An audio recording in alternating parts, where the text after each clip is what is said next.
Voici la différence entre active et passive. Et tu dois regarder cette vidéo avant de prendre une dette. Tout d'abord, c'est quoi un passif? Un passif, en gestion financière personnelle, un passif, c'est tout ce que tu possèdes qui enlève de l'argent dans ta poche, ta voiture. Okay?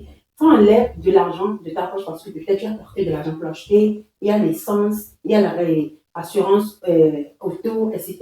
La moto, d'accord, ça prélève l'argent dans ta poche. Bon, tes vêtements, mais bon, tes vêtements, tu dois les utiliser, on ne va pas les compter. Mais toutes les choses que tu possèdes qui enlèvent l'argent dans ta poche, ce sont des passifs. Maintenant, voici les actifs. Les actifs, hein, c'est tout ce que tu possèdes qui merde d'argent dans ta poche. D'accord? Et par exemple, si tu achètes ta action à la BRB, ok?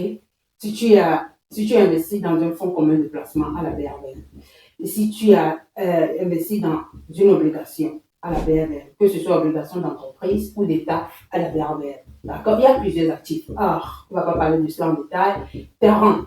Maintenant, avec terrain, c'est qu'il faut beaucoup d'argent pour le mobilité, pour l'acheter. Et lorsque tu l'achètes, l'argent est bloqué. Ça, et puis si tu veux la vendre, ça prend énormément de temps. Donc, tu peux liquider ce terrain-là. Alors, lorsqu'on veut commencer à accumuler de richesses, on ne commence pas par le terrain. D'accord? Maintenant, voici ce qui est très important de comprendre autour de la dette.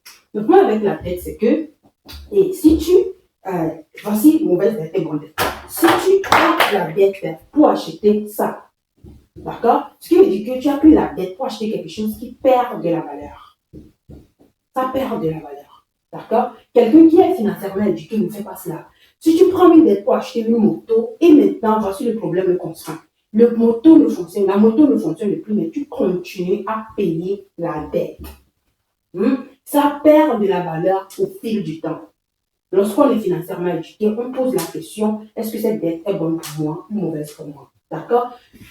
On ne fait pas cela. Et on ne fait pas ça non plus, on ne prend pas la dette pour investir à la bourse. D'accord?